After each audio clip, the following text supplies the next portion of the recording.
Hi everyone, Cheryl Benanti from Reiki Will Travel. Today I have with me Kristy Tupper from Open Concept Strategy and Innovation Consultants. Welcome, Kristy. Thank you so much, Cheryl. I'm Yeah. looking forward to this. Yes, me too. Me too. I know we talked about this a few weeks ago about getting together, and I'm glad this worked. So we wanted to talk about your business today, Open Concepts. What is it? I know it's a consulting firm that works with people and companies, but what truly is Open Concept to you, and how did this come about? So, to me, this is a passion project. I started doing this, it came about because I moved here in 2014, and I knew from Pennsylvania, central Pennsylvania. Yep, okay. Right outside Harrisburg. Okay, Amish? No. Okay. About a half an hour north of there. Okay.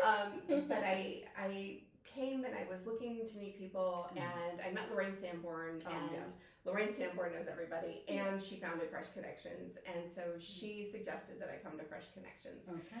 And I did, and I stayed. And at the time I was working in corporate, and I would give people answers to questions they had throughout the meetings, like, oh, I don't know how to do this. Oh, well, here's this solution. Oh, I really don't know how to approach that. Have you tried this? And somebody at one point, well, Lorraine actually at one point said to me, you really should start a business. And I kind of laughed at her. And I went another 2 years, and then I decided, you know what, I am going to do this. I talked to my husband about it, and the two of us want something to retire into. So we thought, all right, let's start it now. So we did. Yeah, fantastic. So, you'll say you're in the mature stage of the company, right? You Not kind yet. of worked out the kinks? No? Not yet. Still No. working on it. Yeah. Yeah, Okay. I mean, we started it in 2018, but Okay. we really only took people who came to us and had questions. We would take things one up here and there. But my husband and I were both still working full time. Okay. It wasn't until 2024 when my son was between things and looking for something to do, and I said, we have this business. If you want to start doing some business development, come this way. You can do this. And he started to, and he started developing some relationships, and that was good. And then later in 2024, I got laid off from my full-time job. Okay. And I looked for a corporate job for a little while, but it really wasn't what I wanted to do. This is what I want to do because it's fun. Yeah. It lights you up, right? Yes, it absolutely does. Yeah. So I'm not even 2 years in full time. Okay, full time, trying to make this business work. And you're making it work. We are making it work. I love the logo. Her logo is a light bulb, and I feel like it lights her up, right? Also, yes, it's really kind of like, duh, I don't need to keep searching. I have all this information and knowledge and experience and education, and I'm going to take everything and put it out there and transform it to something else, which turned out to be the company. It did. That's amazing. So Open Concepts Strategy and Innovation. So when we think of Open Concepts, similar to what you have on the website, we think of usually homes and the open concept, even in the office, right? We think about those open low cubicles and how everything is flowing and everything is visible and everyone is kind of you can see what everyone is doing. But in your contents, this comes with having that open mind coming in, right? Yeah, I love that. So talk to me about some of your clients, and have they been really open to things when they come, or open to your ideas with what you have as far as solutions? How's that working? It's not always our ideas. So part of what you are saying is the light bulb graphic and everything. It's an innovative approach we use, and I just last week met somebody else who has actually done what we do. I've never met anybody else in all of this time that does this the way that we do it. Okay. We walk into a space with a 3-foot by 2-foot business model canvas. Okay. It's actually printed on a canvas, and we walk in with packs of sticky notes and markers. I love it. And it's a creative process to uncover your business. And a lot of times, what you said about the answers being inside of you is very true. And I have a client who talks a lot about intuitive work, right? Sure. And that's kind of what this actually starts to draw on is you already have the answers, or you already know what you want it to be, but until you pull out some sticky notes and start brainstorming and get it out of your mind and onto paper, you're trying to hold it all here. Yeah, I so can relate to that as far as being a visual person, I need to see things sometimes in order Yes. for me. Like I can think about it all day long up here, but when I see it, I'm like, oh, duh. Right. You know, is that what you experience? Like with Yes. a lot of people, all of a sudden they're like, you could see it on their face, like, oh, it's right in front of me, literally, and now you could see it versus only thinking it. Yeah. Yes. Yeah.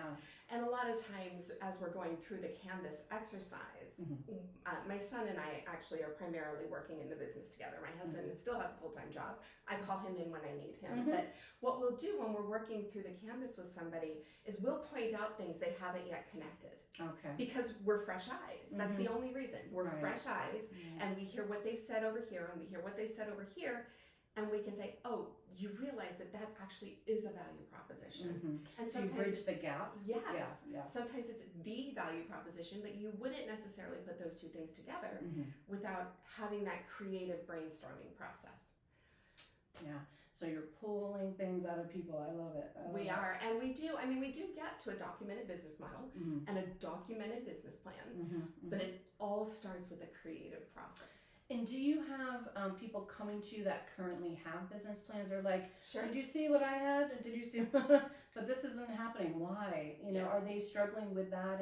And your new formula, your new way of kind of letting them see things?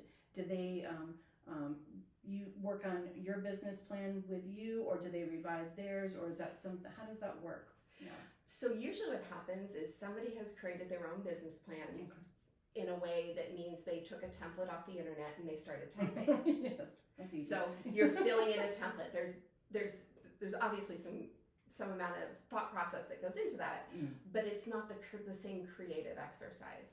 And so what normally happens is we wind up scrapping what they've started. We will take it as input for sure. And after the exercise, we will bounce what they've said off of what the business plan is. And it's really funny because sometimes people thought they wanted something when they wrote the business plan. Sure. But as we do this exercise, they realize that what they've actually got is something different. Okay. And do you want this or do you want this? That's it. Or do you want them both, right? That's a decision to make. Sure.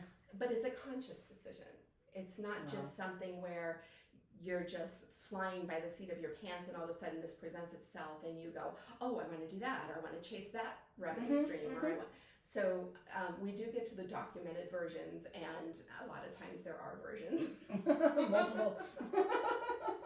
You're like, okay, never thought that was going to happen. You know? Well, do you see some surprises with people? Are they surprised at what you're pointing out to them or uncovering, or like they never? It's like it hits them like a ton of bricks.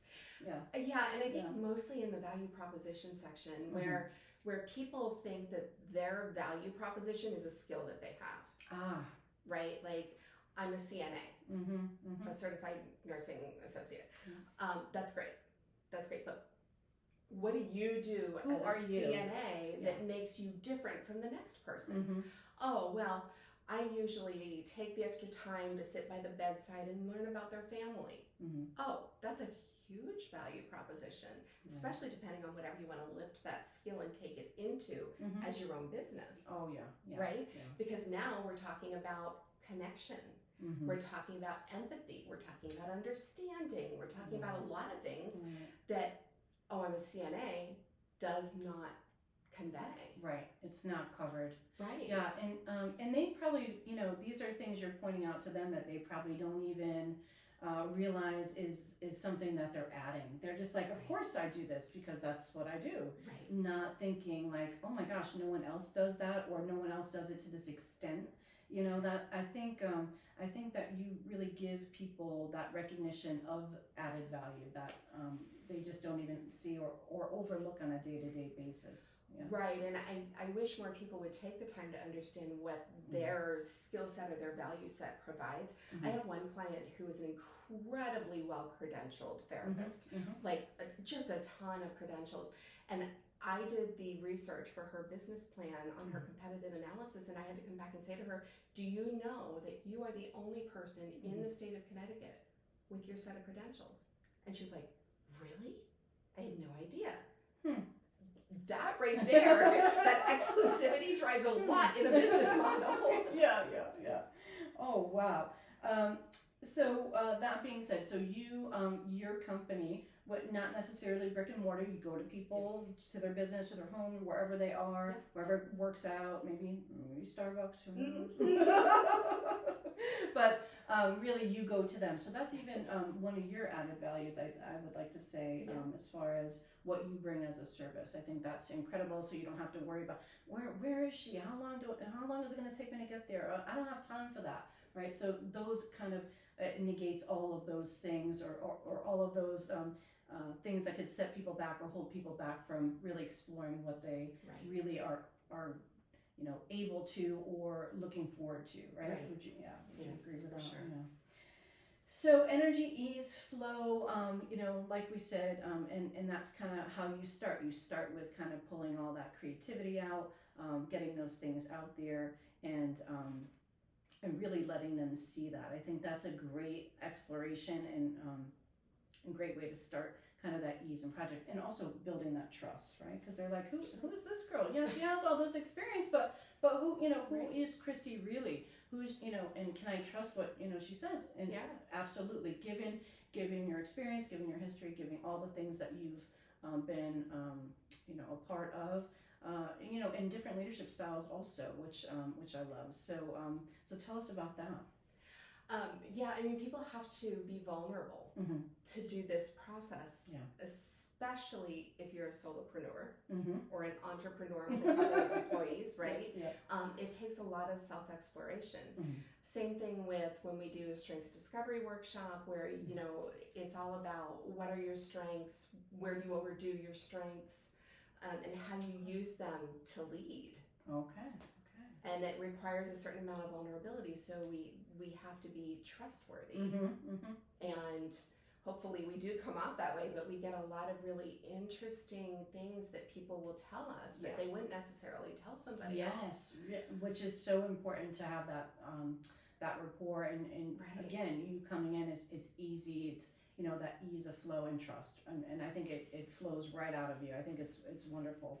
I'm sure everyone feels very kind of secure in conversations with you when especially when it comes to their business, their value, their worth, all those numbers and feelings and all those things. When they come together, it can be scary. People are like, oh, what is she going to really find out about me, right? And but to your point, you kind of ease all of that with your process. Hopefully. And sometimes, speaking of numbers and dollars, we're like, gosh, if I had some investors come and, invest in my business, maybe that would be a way to approach some expansion, right? But I know some grant opportunities have been definitely some of your success rates and success stories with really getting 100% of those. The applications and everything submitted, which is impressive, I have to say. I've been on some of the sides of that, and it's impressive. And also the success rate of being 100%. Tell us all about that, because I know people are interested in that, especially me. But really, tell us about that and that process, and how you help navigate people, because it can be very overwhelming. It can be.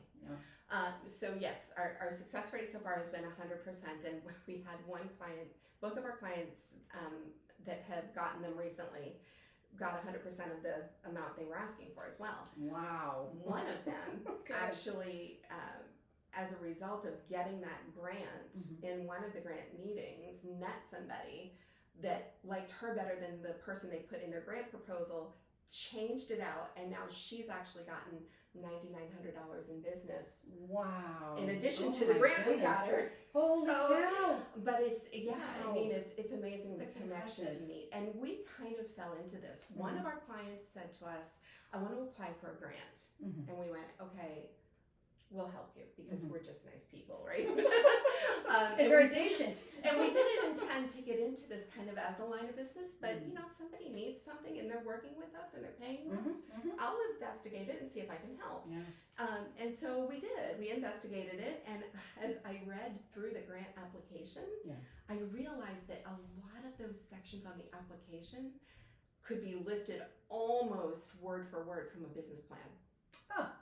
And so Like we are very detailed with our business plans. Not everybody is, but our business plans range anywhere from 30 to 60 pages long, depending on your competitive analysis section. Yeah, sure. Which is part That's of any usually grant the big application. chunk. Yeah. Right, Yeah. right. So that's one of the things I think that's made us so successful is we already had the foundation in place to create the business plan with all of that great information. Wow. And the fact that you can lift it and put it into an application, we don't even have to do much. You already have the bones. You already have the structure. We will walk them through it. I will take the application and I will put it in a separate document and I'll lift the sections and put them in for them, and then all they have to do is go in and kind of wordsmith them. Amazing. Yeah. That is such a relief for so many people. I can't, and probably so many more people would be more apt to even look for them or think of them as a revenue source if they knew they had you as a resource to help with that. Because honestly, it can be overwhelming depending on the dollars, depending on the foundation that's coming through, and obviously the number of pages it involves. And honestly, people are crunched for time. Sure. So they when they think of it and it's overwhelmed, like how many pages is, I don't have time for this. Right? But they could be passing up this opportunity, but they wouldn't be so much if they were working with you. And sometimes it's overwhelming because it's asking for information that they haven't thought through yet. Correct. Which is part of the business plan process and part of it, and which goes back to the business model, right? Absolutely. So, and we talked about your son and your husband. You pull him in when needed. So tell us about that. You know, is it easy to shut off the brain at the dinner table? Are we still talking about that client at dinner, or how does that work? How do you really navigate that as a family, as a business, and do we separate them, or is there a need to or need not to? Does it really matter? It depends, I think, on the week and what has happened during the week. My son is much more likely to continue conversations about clients after hours. I'm a little more, I want to shut it off at a certain point, but he's young and he's excited and he's passionate about this. So he tends to carry the conversation a lot further sometimes. And you know what? Quite honestly, that's fine. If we're sitting eating dinner, we're going to talk about something. Anyway. It can be a client. I'm good with that. And the only time I do draw the lines usually is on the weekends. I want the weekends to do what I want to do. Even if that's nothing. Yes. Because I want my brain to be fresh on a Monday morning. Absolutely. Absolutely. You know, I think that's really, people are trying to get back to that, you know, being disconnected, being really kind of shut down on the weekends. At least, you know, the majority of people I run into, a lot of people work on the weekends, but also I think people are trying to shift that some so they can really have their time when they are off, regardless Friday, Saturday, Sunday, whenever it is, or is it Monday, Tuesday, Wednesday, but they're trying to really disconnect a little more. At least that's what I'm finding. Are you finding that yourself? Like when people draw the line in their business plan for hours, you know, 24/7, you know, as I'm sure a lot of them would have been in the past or could have been in the past. I think now people are trying to separate a little bit. Is that what you're finding? Yeah, and when we talk to people about building their Google business profile, if they're a remote service, that's really hard to define. I mean, it's even difficult for us, right? Our Google business profile, I think, lists our hours as 9 to 5. My calendar, if you go on Calendly and try and book an appointment with me, my calendar's open until 6. I'm good with that. And I start way before 9 in the morning, right? Of course. But, you know, I think especially Gen Z, which he's a part of, he has a side job as well as ours, and he takes Saturday off of both jobs, and we do not mention anything about business, not schedules, nothing. That Saturday is a free day in our house. Nobody talks about it. Sunday, he goes to his part-time job, so it starts ramping back in a little bit, and that's okay. Or my husband and I go out to breakfast on a Sunday morning, and he travels for his full-time job. So if I haven't seen him all week, that's a great time for us to catch up on what's going on in the business. What about this client? How are we doing with that one? I bounce proposals off of him all the time. I read this proposal. I think you need to adjust this part. And that's usually Sunday morning breakfast. But I like it when you say you go out to breakfast, so it's not in the home, right? It's not taking up space in the home. So I think there's a lot to be said about that too, right? So when you're out, you know, it's like, oh, okay, we're talking about this out here, but when we come home, you know, now it's like, okay, would you like to go food shopping now, or Right, know, right. and not necessarily still kind of in that energy of trying to problem solve on Sunday afternoon, Sunday morning outside. That's different, and I think that separation is almost necessary just so you can have some of that downtime. Yeah. But also, hit the pause so we can refresh and be ready, like you said.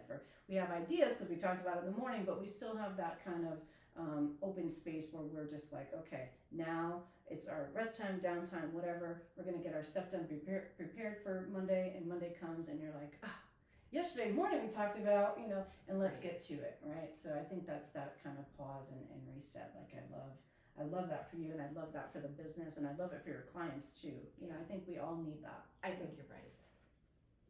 So what's the best day ever since opening your business? Whether it's a client, whether it's a feeling, whether it's an accomplishment, what's the best day ever that really sticks out in your mind? Because there's always that one where you're like, oh my God, this day was fantastic. This is what happened. Oh my gosh, we've had I love what I do, so I have so many of those. I think it was walking someone through their business model on the canvas and having her go, oh, wait a minute, that's what I'm offering?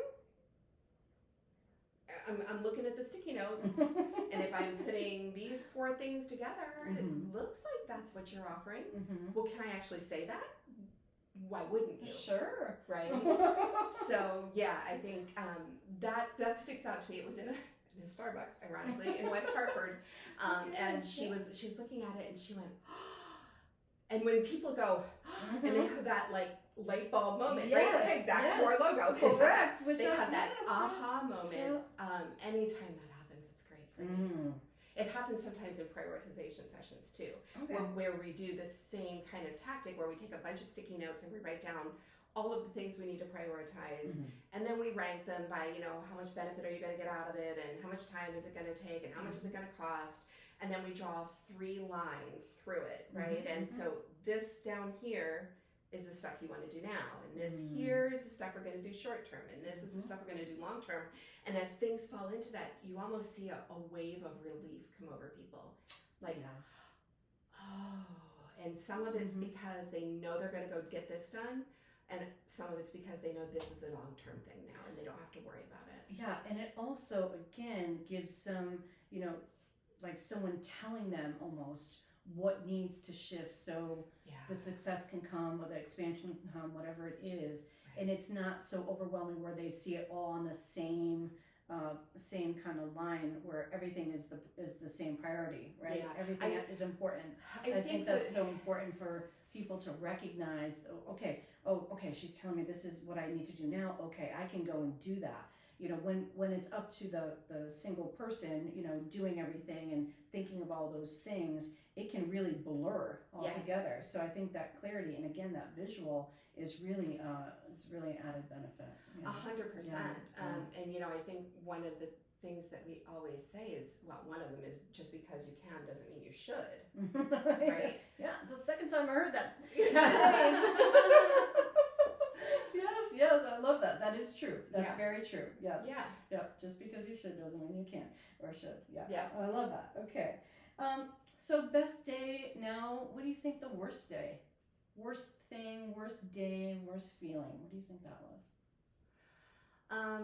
I think it was early on when we just, we would get little dribbles and drabs of business, but I think I've only ever had one person reject a proposal that we've sent out. And it was the first one we sent. Right out of the gate. Right out of the gate. And I was just kind of like, wow, really? Because we gave you everything. We researched you. We did all the things, and okay. I think that was tough then for me to kind of shake it off. Because you didn't have the momentum behind you yet to be able to be like, everyone else said yes besides her, and now I'm okay, right? But in hindsight, that's probably to your advantage because you really got that right out of the way at the beginning, right? And I always think, I'm like, oh yeah, well at least that's out of the way now, so I'm not.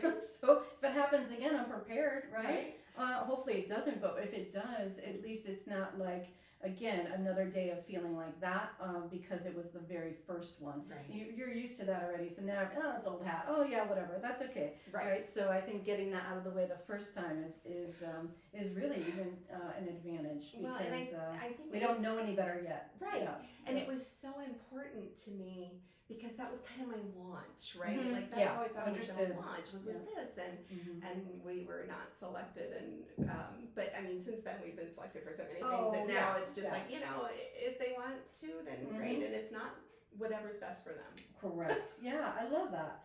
I love that. And what do you think a fun fact about you is? Like, what would people be totally shocked to hear about Kristy?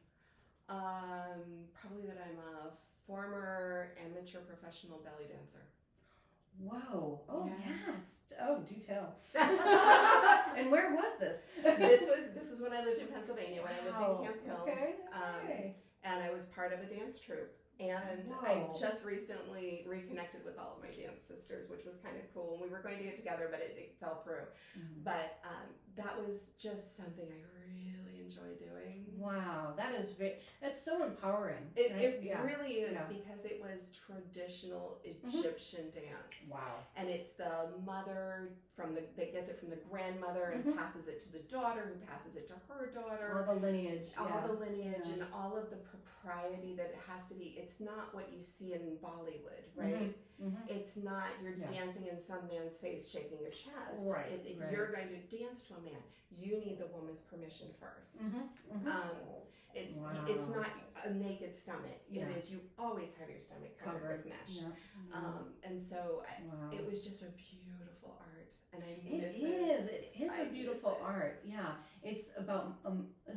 Do you feel like it brings out emotions and it releases things? It definitely does. Energetically, I could see It how that definitely does. can really do that. I love all of this energy all together with how you're helping people, and so I'm not surprised when you say this is some energy work that I was doing on myself, for myself, even with this type of art, because it really is truly art. Yeah. When you understand what the songs really mean. There was one we were doing, and it was by an artist named Ofra Haza, and she had breast cancer and she was dying. Oh wow. And the song was called "Don't Forsake Me." If you ever get a chance to go listen to it, writing it down. you can understand most of the words that she says, and the dance that had been choreographed for it was just when I'm gone, don't forsake me, and it was so. Like I get goosebumps. It was so emotional to do that dance. I think it's my favorite one of all time. Wow, that's beautiful. It reminds me of hula when we were in Hawaii last year. Like hula has a story and lineage and everything. I think there's a lot. Granted, it's not the same, but I think there's some parallels kind of with both, which is in itself beautiful as well. Yes, agree. So, so that surprised me about you as far as which I love. What do you think surprised you about your business? How much people take to the process. How much when you get in a room with sticky notes and a canvas and they look at it and at first they're overwhelmed, but then they start to work through it and I'm like, oh wait a second, hold on, I need to write this sticky and put it over here. Oh wait, hold on, I don't think we covered this. Can we talk about this for a second because I might need this over here. Gets everything in motion up here, right? Yeah, you see that kind of. And they move from overwhelmed to excitement. So they like it now when we walk into the room with sticky notes. It's a big shift. It's a big shift. As opposed to, I don't know. That's right. Now it's like, come on, I have some things. Yep. Let's write them down. All right. So what should people know? Like, we talked about what people experience, what some issues that they have as far as how they come to you, what they're experiencing or what they want to do. What are some things people should know? Just maybe that they haven't thought of to explore with you, or just overall as a business. What do you think people should know? I mean, I think you should know that if something doesn't feel right in your business, it probably isn't, especially if you're the founder. And that could be as simple as, somebody asked you to start doing something and you did it out of kindness for one client, and now that's 40% of your business and you don't really enjoy that, but you can't really put your finger on what exactly is wrong. Yeah. I think that's the one thing that, that we get a lot of calls there. Like, I've got a $2 million a year business, 15 employees, we're doing great, and I can't figure out why we're not growing. Yeah. I can't figure out why the employees are running the business and not me. Things like, I can't figure out why this product won't sell, or I can't figure out. Like they're just not seeing it, right? Right. And usually that intuition is right in that solar plexus, right in that that solar plexus chakra here, and it's the preventative. It prevents things from going through all the way or coming out all the way. It's right there, stuck in the middle. So, and you help kind of alleviate that, which I love. For sure. I love that. And I agree with you. That does go back to people's intuition, and really, if it doesn't feel right, chances are it's for a reason, and go with that, right? Is what you would say. Trust your instincts, and also trust the process, which I think is really kind of key for you and the client too, right? I think trusting the process. And it happens even if you do have a business model. We've gone into companies where they've got a solid foundation and they can't figure out why something isn't right. And it could be anything. It could be a leadership problem. It could be an HR problem. It could be a product market fit problem. I mean, we solve all of those too. Amazing. It just depends on, it's a listening skill. People ask me what my superpower is, and I say, I'm a translator. That's really my superpower, because when you talk, I'm listening, and I'm listening for where there are inconsistencies or gaps, so that I can put things together and feed back to what I hear, not necessarily what you say. That is a superpower. Yeah. That really, really is. It's very meaningful for some people. Wow, fantastic. All right. Well, where can people find you, Kristy? What's your social media? What's your website? People need to knock down your door and come and see you and get all this good stuff that you have to offer. Because honestly, what would you say it would definitely improve their business? Oh yeah, there's 100%. Nothing we're ever going to do that won't improve your business. I mean, it's like almost a no-brainer. Yeah. So, Kristy Tupper, how can they come find you, or your husband, or Tom, or whoever? Well, you can get either Tom or me at email. Mine is Kristy at openconceptsi.com, and Tom's is Tom at openconceptsi.com. So Kristy, Kristy. Yes. Not I-E. Right, and not CH. Not CH. Kristy. Yes. And you can also find us on our website at www.openconceptsi.com. Okay. Any social media, other platforms? Yep. We are on LinkedIn. We are on Facebook. I think we're on Instagram. Tom handles that side of it, so I'm not real sure about that one. Yeah, sure. But you can also find both he and I on LinkedIn, and you can get in touch with us there. Fantastic. Well, thank you so much. This was a Jen. pleasure. This was great. Gosh. I had a great time. Thank you. Me too.